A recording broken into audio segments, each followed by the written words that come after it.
Hey guys, and welcome to today's Witch's Hour of Power. My name is Harper, and we're gonna get started.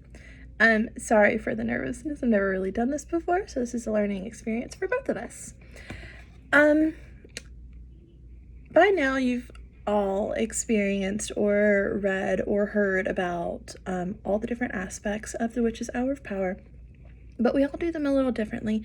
So I'm gonna explain to you how I do mine, and then I also want to touch base on the retrogrades that are going on right now, because there's 4 big ones, I guess. Technically there's 3 big ones, and then there's Pluto, and I don't know if you personally consider Pluto or count Pluto, but I do. So I'm going to review it as well.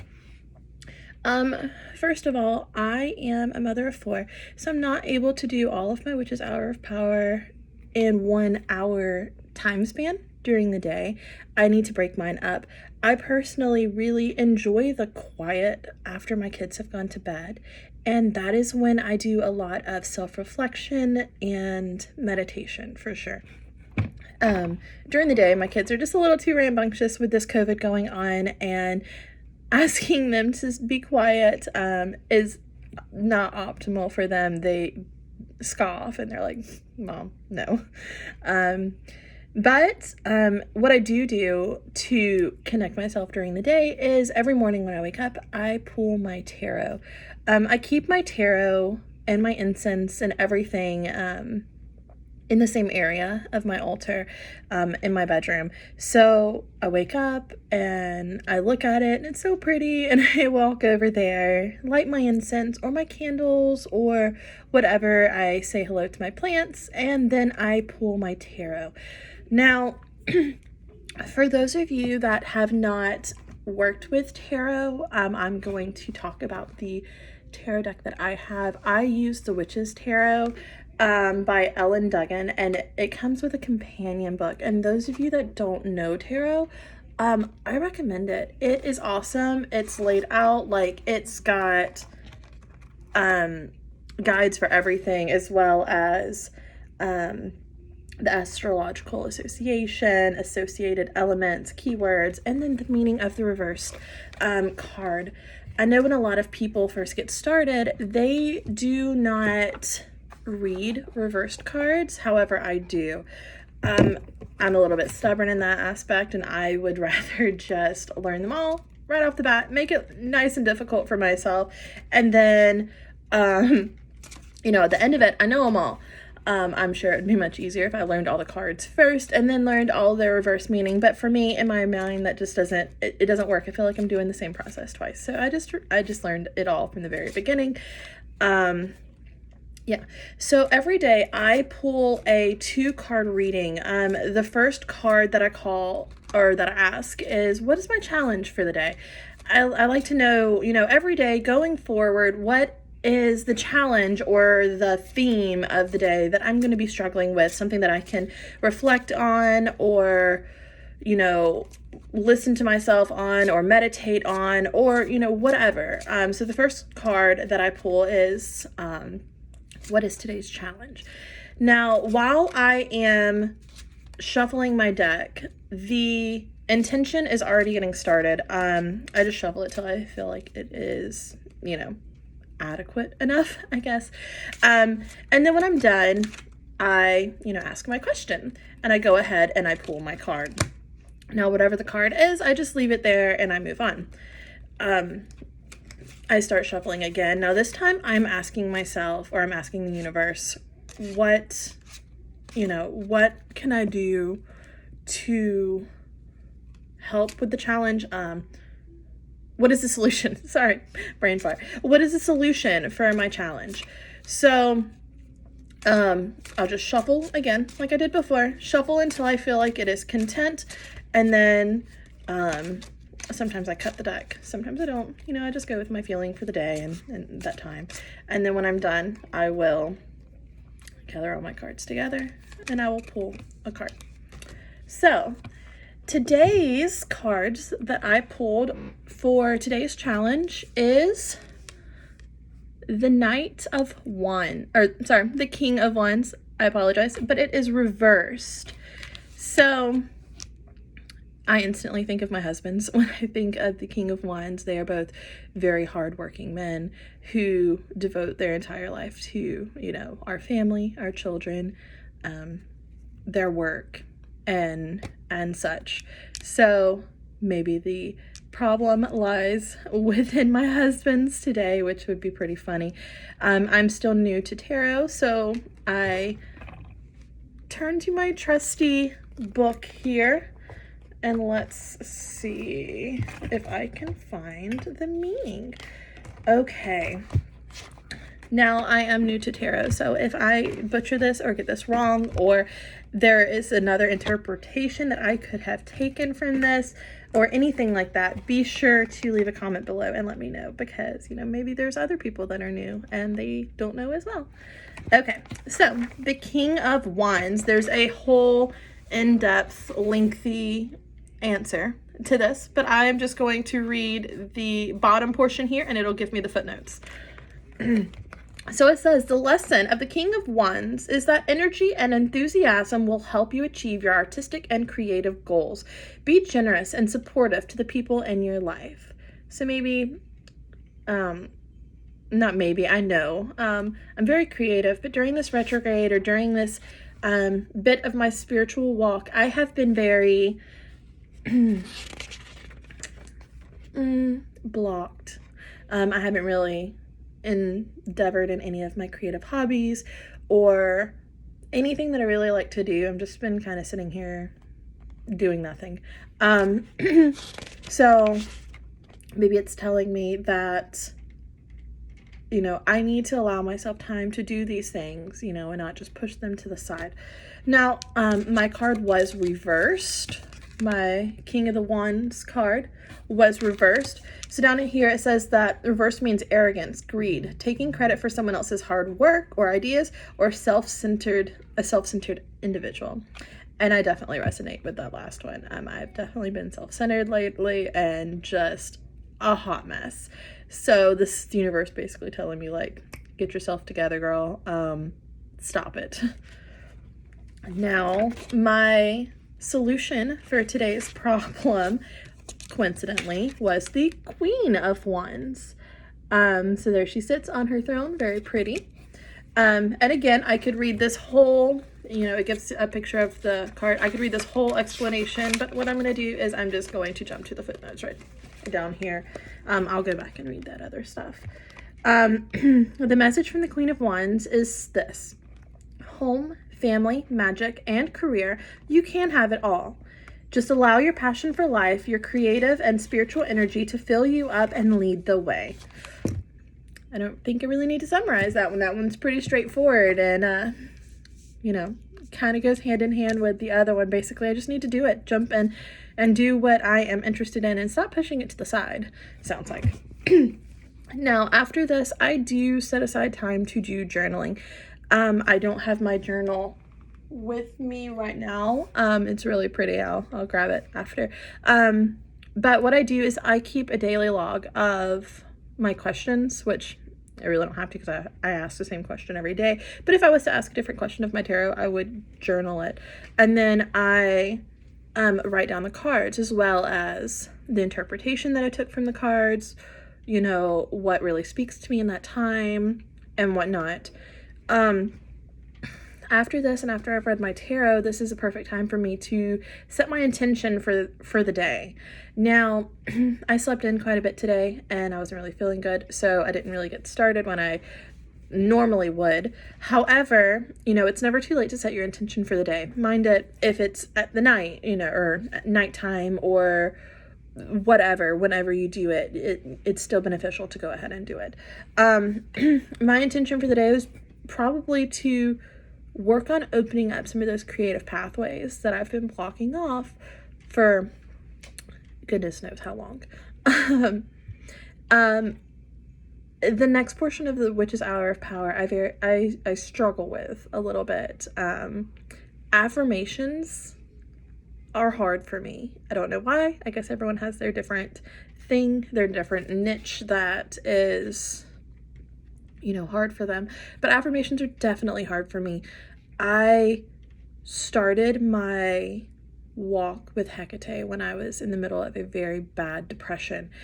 And part of that depression was me struggling to cope with myself, if that makes any sense. I have very bad self-image issues. I think very poorly of myself. Just, things that are not healthy for one to go through. So I'm working on that. Well, a part of that is affirmations. Since I still think pretty poorly of myself and I haven't come out on the other side of that yet, and Hecate is helping me, thinking things like, I am beautiful, I am smart, I am, a very good cook. Those things just, I guess I'm a little more sensitive to. But I still try to do them, and even if I may not completely believe yet, I don't know if that's the right word, I do want to go ahead and set forth that intention so that my idea is that if I continue to do it, then eventually it's going to stick and I'm going to start believing and I'm going to start being truthful to myself and realizing, like, Harper, you're not some ugly troll that's, sitting under a bridge. You are a mother and you're a good mother and you are a good person. And, I'm hoping that eventually along my walk, Hecate is going to help me open my eyes to seeing these things. I'm sure she will, it's just in her nature, but they just haven't been done yet. So I still try to do my affirmations. Anyways, moving on to gratitude. Where I struggle with affirmations, I thrive with gratitude. I have two wonderful husbands who work every day, and even through COVID, they've been able to work. One of my husbands is actually an Amazon delivery driver, so I'm sure all of us are depending on our Amazon delivery drivers right now. So I'm really thankful to have someone that's going out there and helping everyone. And the next is a regional manager for a vape store, and I vape, and a lot of my friends do. So I'm thankful that he's able to still go out there, do the things that he loves, and to, bring money home, I guess, because right now everyone's kind of struggling. I myself was not able to work through COVID. So I'm just very grateful that they, both still have their job and are able to work every day. I'm also grateful that COVID has, for the most part, skipped over my house. So far, it's not over. Things can always change. But through this entire process, either one of my husband's families and my family were not affected in great detail by COVID. There were some colds here and there that were kind of intense that we thought could have been COVID, but they passed along. So either they were COVID and we healed from it and we didn't get tested, or it was just a flu or seasonal allergies or something like that. But for the most part, we have not gotten any terrible news or anything. So I'm very grateful for that. My family is happy and healthy and thriving. We may be bored in our homes, but we are healthy, and that is more important than anything else. And the last thing is a self-check. Now, I perform my self-checks randomly throughout the day. Whenever I need just a breather moment, all of my kids are rambunctious. I have my 3 youngest ones are all under the age of 7. I have a 7-year-old daughter and 2 5-year-old boys, and they can run a mama ragged for sure. So if I just need a moment to myself while I'm cooking dinner, while I'm doing the dishes, while I'm watching TV, I'll just close my eyes and do my self-check, ask myself, what's something that I can see, what's something that I can smell, what's something that I can hear, and what's something that I can feel. And that recenters me so that I can be, the nice mama. I'm sorry you've gotten in trouble 5 times, but I'm going to recenter myself, get myself back together, and keep my tone down. I definitely, my partners and I, we try to instill self-love in our children and patience and kindness and all this other stuff. And going through these years, especially going through COVID, where they are just bored and they have nothing to do, and they are just tired of seeing everyone, the same faces every single day in these same four walls. It's getting to us all. So self-checks during this time are crucial and very important. As always, be gentle with yourself, be kind to yourself. We will get through this, and we're gonna make it out of this, I hope better than we went into it, with everyone kind of getting their spiritual awakening during this time. It's very exciting. And that's usually it for my Witch's Hour of Power. It's just time that I put towards my practice every day. I haven't started spell work. I am still a baby witch, as well as my partner.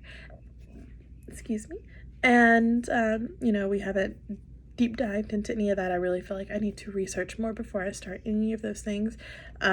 We did our commitment ritual on the 22nd, and it was very moving and empowering. We practiced a little bit of astral projection, because that is something that I'm very excited to get into, especially as a Gemini. We're gung-ho for it, I guess. And energy witchcraft and stuff like that. But I'm just researching and getting to know everything. I've always loved this path. I've always been called to this path, and I consider myself a witch for a very long time. But I was not a practicing witch. I was, a closet witch for a very long time. And I guess I'm just a little bit apprehensive to get my feet wet yet. Anyways, I do want to speak on the retrogrades for just a minute. So if you don't want to hear about the retrogrades, you can go ahead and end it now. But if you do, I just want to share a little bit of information. The retrograde is when a planet appears to travel backwards on its path. Now, it's not actually traveling backwards, but its path and Earth's path, kind of go head to head. Kind of imagine you being on a highway with another car, and you're kind of, one goes forward, the other one goes back, blah, blah, blah, blah. That's kind of like what a retrograde is. Now, in a retrograde, Earth will pass the other planet. So it seems like that planet is going backwards for a period of time. However, that's not the truth. It's still going in its normal orbital path, but it's not going at its normal orbital path, if that makes sense. During this time, there's a lot of words that we start to work with ourselves for. Rewind, revisit, investigate, renew. And these are things that you start looking inwards on. Now, currently, we have 4 planets that are in retrograde. As I said in the beginning of the video, technically there's 3 planets, if you do not consider Pluto. Now, me being the planet junkie that I am, I consider Pluto. In school, I learned that Pluto is a planet, and bless his little heart, he may have been downgraded to a dwarf planet, but he was not downgraded in my heart. He's still there with the other guys.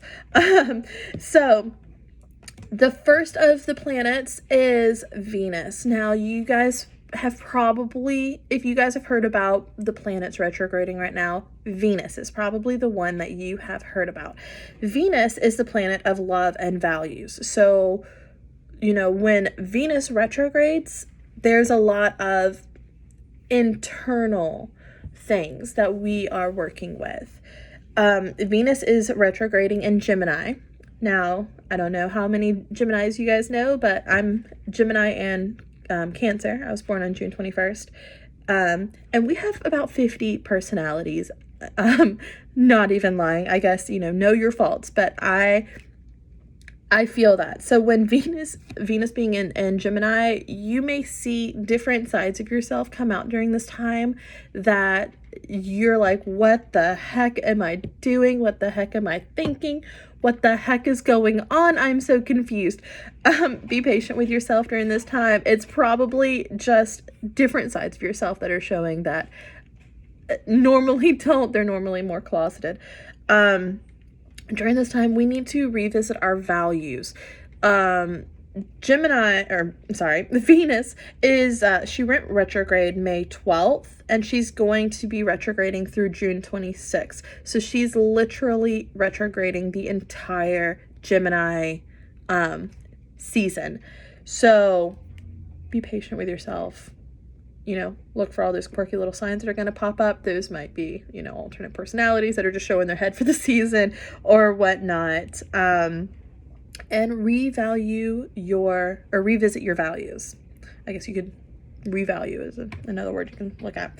The next one is Jupiter. Jupiter went retrograde May 14th, and it will be retrograding till September 13th. Jupiter is the planet of vision and truth, and during this entire time, Jupiter will be in Capricorn. This is going to be a time, again, to revisit, your vision and your truth, and be honest with yourself. This isn't like the truth that you tell to your best friend when you are really keeping your secrets a secret. You need to get brutally honest with yourself. And what do I want?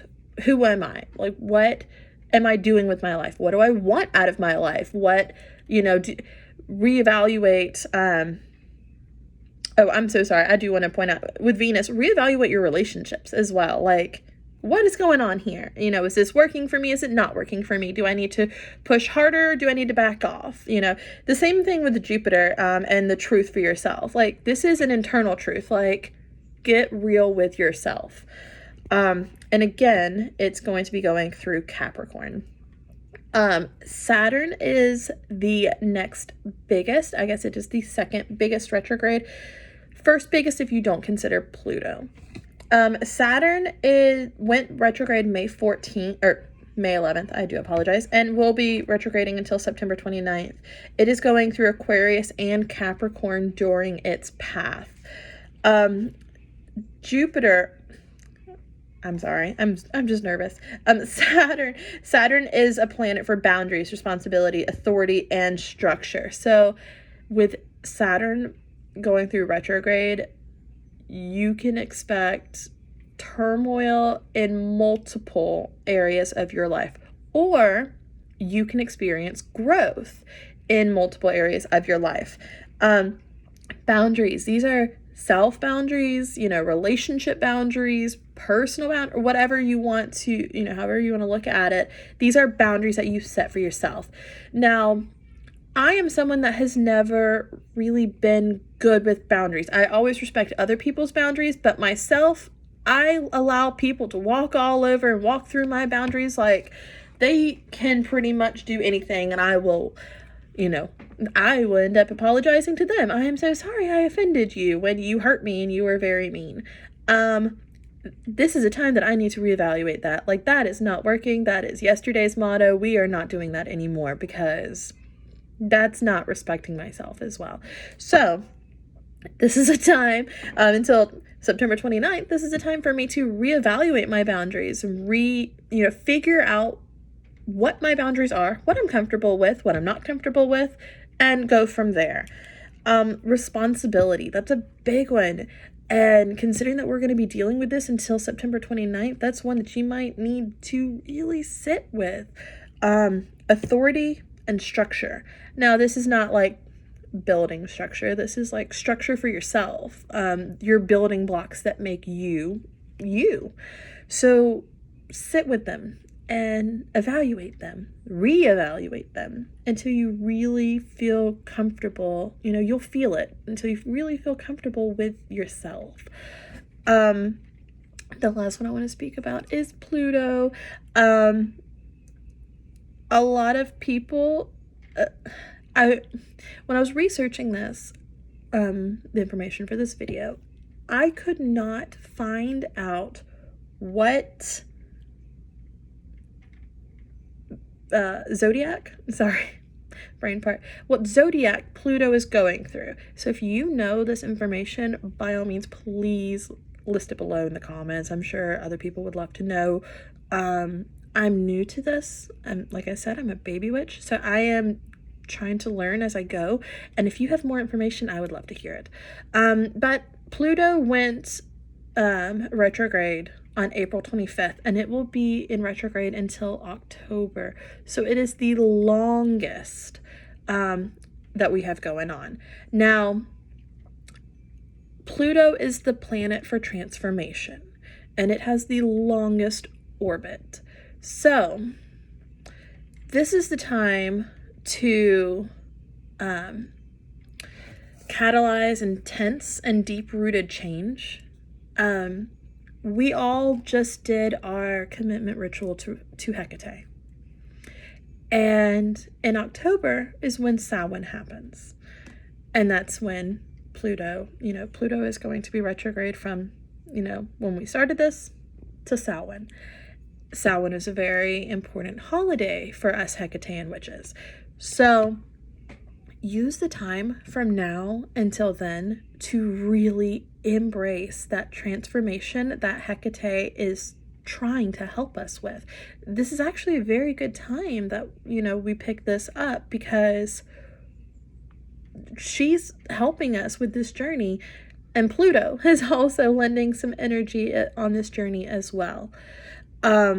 So again, that is intense and deep-rooted change. So if there's anything that, you want to change about yourself, or you feel called to change about yourself, or Hecate shows you like, hey, maybe we should, alter this or change this, now is the time to do that over the next few months. And that is everything that I have for you guys. I do want to remind you, Cindy Brannon said that all devotional work is personal work. It's not, you're not doing it for someone else. You are doing it for yourself. So be honest with yourself and gentle with yourself and kind to yourself during this time. And that the goal is to always remain yourself by the end of this. Just your authentic self, your true self. Hecate is all about, let's show you how to be your true self. Because before, you may have been living a lie to that aspect, or you could have just been comfortable with, like myself, letting people walk all over your boundaries, or being too kind to people when they're mean to you, or whatever. But use this time daily, and use this time now when Hecate is reaching out to you and walking with you and helping you, to really focus on yourself, who you truly are. The you that you don't show to everyone else. Your dark side, your light side, your whatever. Do your shadow work. Hail Hecate, and blessings be. Everyone have a wonderful day.